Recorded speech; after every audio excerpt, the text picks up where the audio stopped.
All right, here we are for round one. We won the die roll. We're going to go ahead and play first.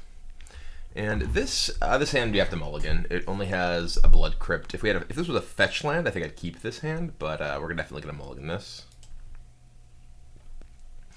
And this is certainly a better hand. It's definitely interesting thoughts of the importance of mapping out your mana. It's one of the things that is certainly characteristic of zoo decks in Modern.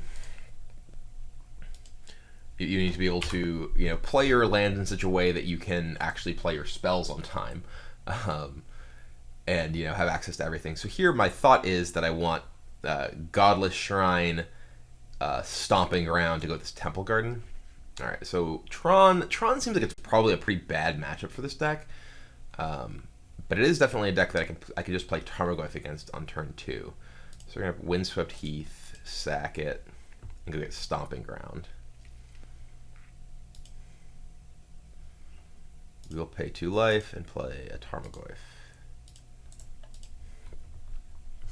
So next turn we have black, green, and then we could just get, if we want, a basic land for this. A basic plains to play Anafenza. Alright, so we are hoping not to get Troned too quickly.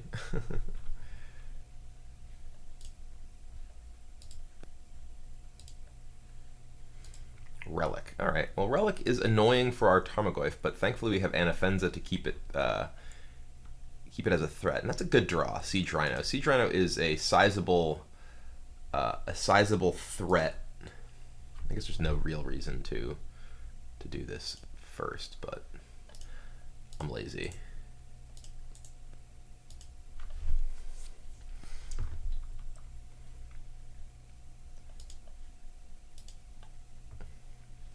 So you can Relic himself and get rid of one of those to shrink Tarmogoyf.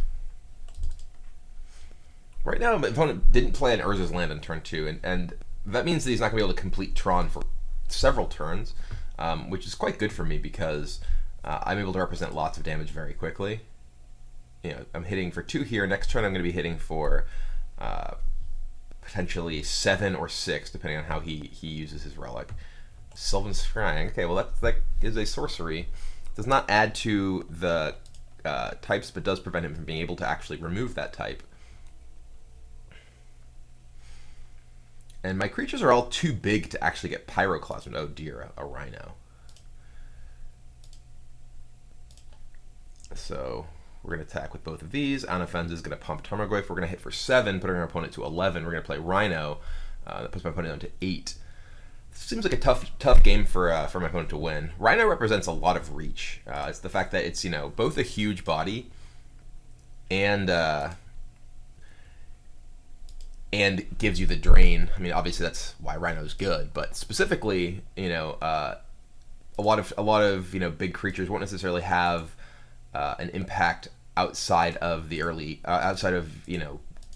to actually attack. But Rhino can actually close out games when you have been stopped from being able to legitimately attack. Like if my opponent played something like a Wormcoil Engine, even the best creature, even the most powerful ground creature, couldn't really do very much. But Siege Rhino is able to actually close the game out with the drained ability when that happens. So I see this as being very difficult for my opponent to win.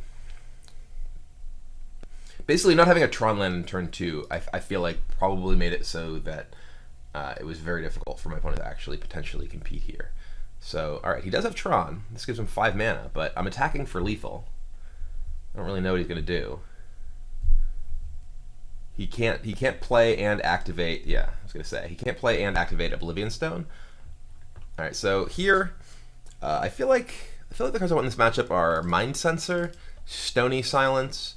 StarCityGames is okay. You can get rid of like Karn or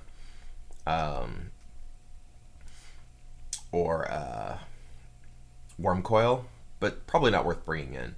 Revelry is great. I think Ajani Vengeance is good because it can stop your opponent from being able to use. It can lock down Tron lands and also can stop your opponent from being able to use like a Worm Coil for more than one attack. I don't know. Maybe it's not good.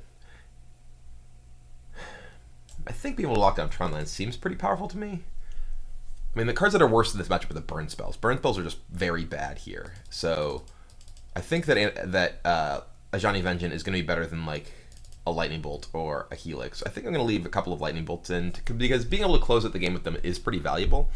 We do have Siege Rhino, which can do the same thing, but I don't think I really want Slaughter Games. Slaughter Games is pretty weak, and I don't think I want like any of this other stuff. Grafdigger's Cage doesn't really do anything, so Bolt is the best of my burn spells, and Path is still good, I think, just to get rid of Worm Coil Engine. So I would like to have access to more artifact enchantment removal. Something like a Unravel the Ether or whatever would be pretty sweet here, or just another Stony Silence or Pride Mage. But I'm gonna go with this. This is a deck that also could play Fulminator Mage. Fulminator Mage is a card that can be pretty powerful in this matchup. This deck can't really play Blood Moon because it has so many multicolored spells of its own. I really do like Blood Moon. Blood Moon's okay actually, because lots of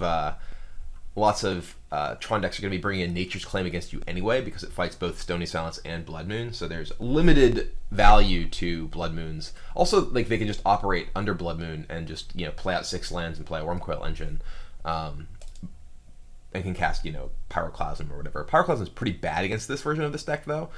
Only Hierarch and Pride Mage die to it, so anyway, we're just going to go ahead and submit this.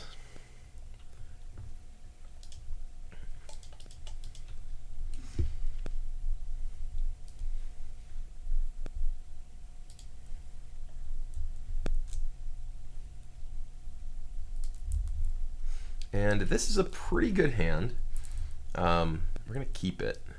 We have turn 1 Wild Nicottle, then get Arid Mesa or whatever. I guess this can get Blood Crypt. We're going to keep it regardless. We definitely, if we get, I guess we get Stomping Ground into Plains is probably the best way to do this. Stomping Ground into Plains, and then this can get Godless Shrine.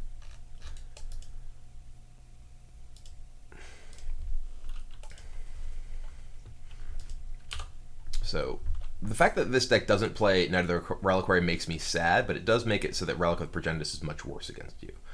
All right, we're going to go ahead. So this is interesting. If my opponent does have Pyroclasm, I don't know if Pyroclasm is going to be his deck at this point, but we definitely want to start with Stomping Ground. Doot. Yes, and we'll play Nicottle. It's possible that, if our opponent does have Pyroclasm, then Curdape is better here because our opponent can't Pyroclasm this, but Pyroclasm is so bad against this version of this deck that I wouldn't anticipate my opponent actually having in his deck at this point.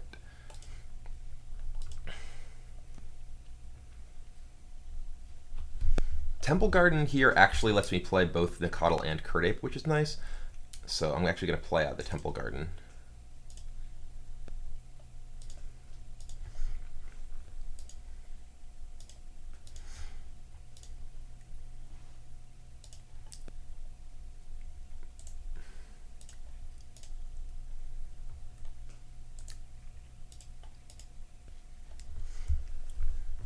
So hopefully my opponent doesn't just have natural Tron. Although he's not sacking Relic, which leads me to believe he's not really interested in an extra card. So perhaps he does just have Tron. No, he just played Grove. Alright, so this is likely, Oblivion Stone, and he can't activate that unless he has Tron next turn. So I actually am tempted. I'm just going to attack and play Smiter. Well, is there any reason to play Smiter? If we attack for 8 this turn, putting our opponent to 11. Yeah, playing Smiter gives us guaranteed lethal the following turn. Although, I guess our opponent would basically have to use it anyway.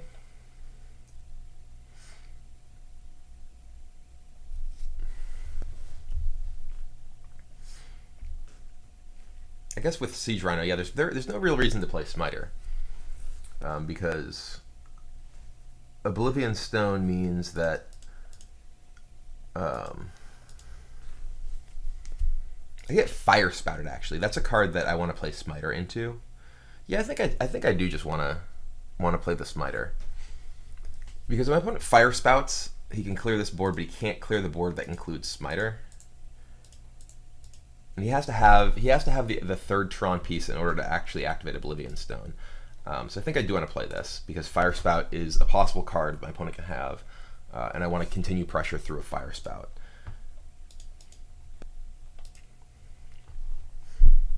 He also could just be dead, which is all the more likely. Yeah, and we just win.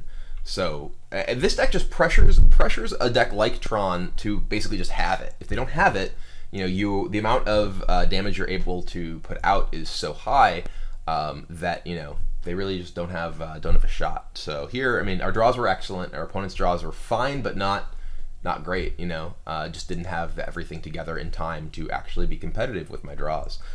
So yeah, big creatures that don't die to Pyroclasm are pretty good when you're playing as a deck that largely relies on that in order to actually clear the board. So anyway, that was a quick one. We'll move on to the next.